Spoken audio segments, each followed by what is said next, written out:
Bonjour tout le monde, j'espère que vous allez bien. On se retrouve pour la deuxième entrevue que j'ai eu la chance de faire à l'occasion de la conférence de presse du Salon du Livre de cette année. Donc pour ceux qui n'auraient pas vu la première que j'ai faite avec Catherine Mafrikakis sur son roman Oscar de Profundis, je vous invite à aller sur ma chaîne dans la barre de vidéos et vous allez voir tout de suite. Et pour ceux qui seraient intéressés envers le vlog que j'ai fait sur cette journée, sur ce début de journée, j'ai publié aussi un vlog que vous pouvez tout à fait aller regarder pour ceux que ça intéresse. Donc sans plus tarder, je vous présente ma deuxième entrevue que j'ai fait avec l'auteur d'albums jeunesse, Jacques Goldstein. J'ai chez moi un de ses albums jeunesse, un album que je trouve merveilleux et qui devrait être une base de toutes les lectures chez les jeunes Québécois, les jeunes Montréalais, et ça s'intitule Le Petit Tabarnak. Tabarnak, un sacre bien connu québécois, et puis c'est merveilleux, c'est bien dessiné. Jacques Goldstein écrit et dessine ses albums lui-même. Je l'ai interviewé sur son plus récent album qui s'appelle Azada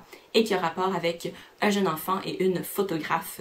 Donc je vous laisse le loisir de découvrir un peu de quoi son album parle et un peu aussi ses opinions, ses valeurs aussi sur la littérature en général, qu'est-ce que ça peut apporter. Donc sans plus tarder, je vous laisse avec Jacques Goldstein il y a quelques jours, le 25 octobre, et je vous retrouve après la vidéo. Le prix Espiègle, et ça va être à partir de 2017. Ils m'ont demandé d'être porte-parole, puis de même leur faire un petit logo.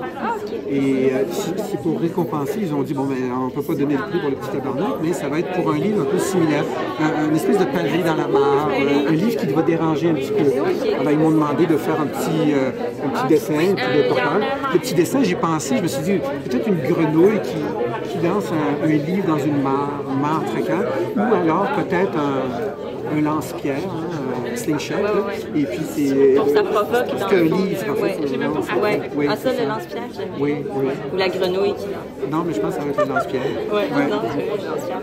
Puis dans le fond, je voulais juste présenter à nos auditeurs, à nos spectateurs, dans le fond, votre plus récent album, Azada, voilà, pour peut-être nous dire en résumé, en bref résumé, de quoi ça parle. Oui. Azada, c'est un mot en langue dari. On parle plusieurs langues en Afghanistan. Le pashto, le dari, ça veut dire espoir. Et d'ailleurs, je ne mentionne pas le mot Afghanistan dans le livre. C'est un pays où il y a une guerre, mais on reconnaît avec les paysages que c'est sûrement l'Afghanistan. Et donc, c'est l'histoire d'une petite fille qui vit une amitié sincère, profonde, avec une photographe.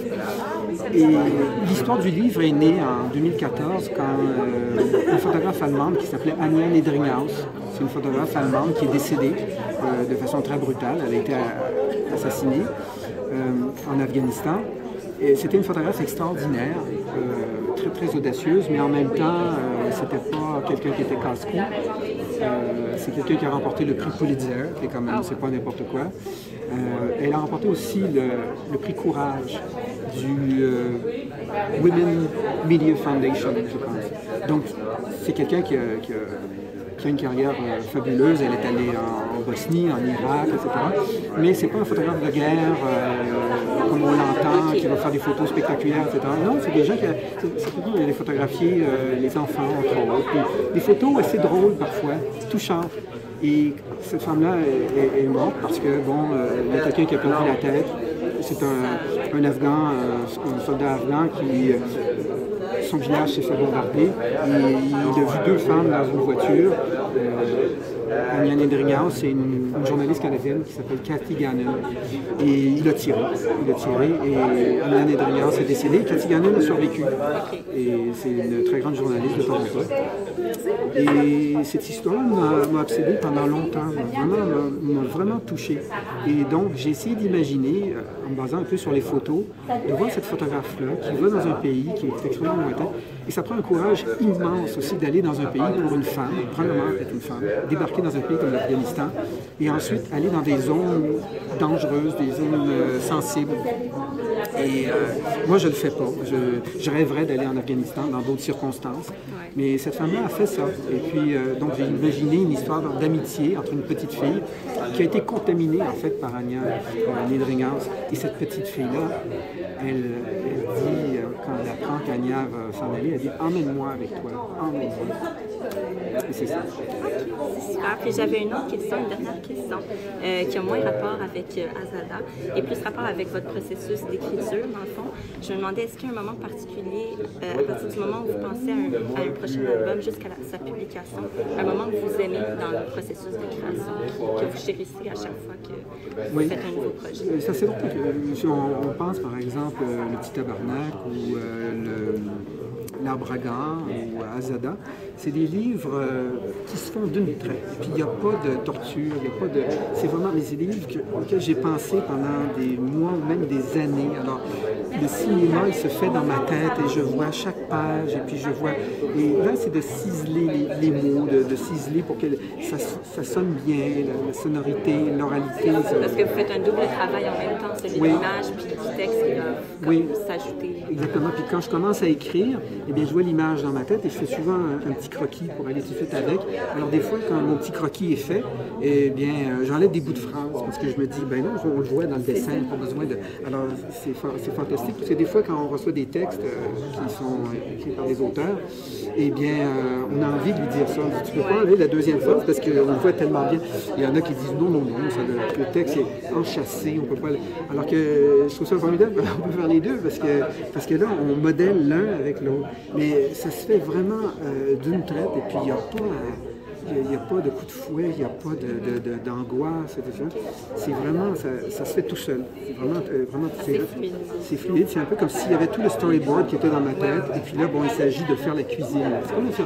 J'avais déjà la recette là, qui est dans ma tête. Là. Puis là, c'est juste les ingrédients puis là, je mélange les affaires.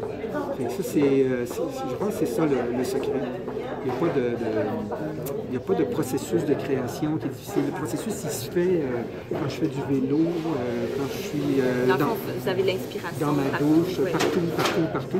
Puis à un moment donné, bon, mais quand il faut le réaliser, et bien là, c'est le matin, très très tôt, là, avec du thé vert, du chocolat noir, et puis là, pas de bruit, dérange pas. Ok, pas de musique. Quand je mets la couleur, oui, ça peut aller. Oui, il peut y avoir de la musique. Oui, quand je mets la couleur, quand je dessine certaines choses. Mais d'autres fois, c'est assez drôle parce que quand j'écris, je ne peux pas avoir de musique du tout. C'est impossible.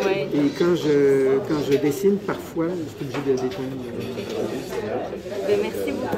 Merci. Oui. Au fond, c'est plus global. Mais c'est ça, dans le fond, on dit souvent que les jeunes, ils lisent de moins en moins. Oui. Mais je me demandais, est-ce que vous pensiez de ça? Non, je pense pas.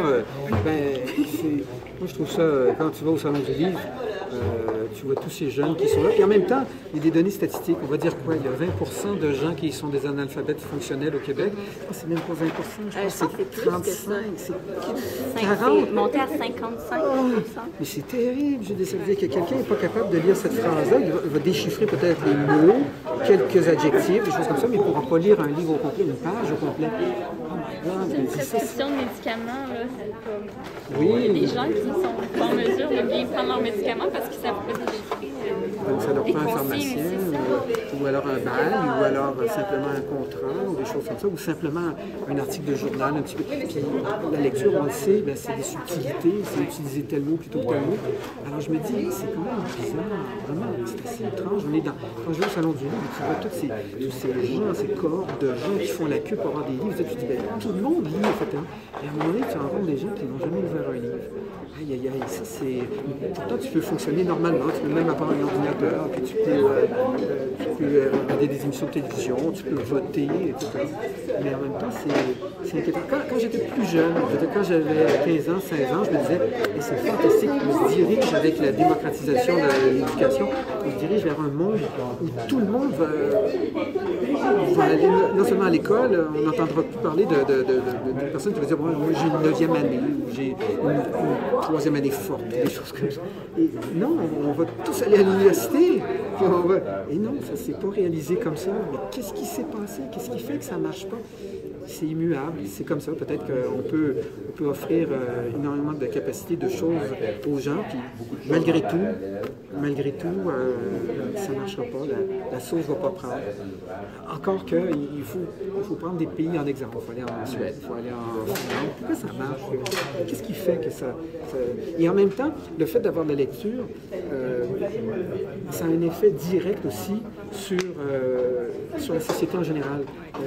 Il y a moins de police, il y a moins de surveillance, les gens sont plus conscients en étant citoyens, prennent les meilleures décisions en ce qui concerne l'écologie, etc. Ils vont être plus conscients qu'il faut faire de la prévention. C'est même un système de santé qui est extraordinaire, on met 40% de notre budget là-dedans, mais peut-être que la lecture, l'intelligence, pas l'intelligence, la lecture, les connaissances, vont faire en sorte qu'on va faire davantage attention à notre corps, qu'on va faire de la prévention, et puis bon, ben, on élimine énormément de dépenses superflues, de contrôle, etc.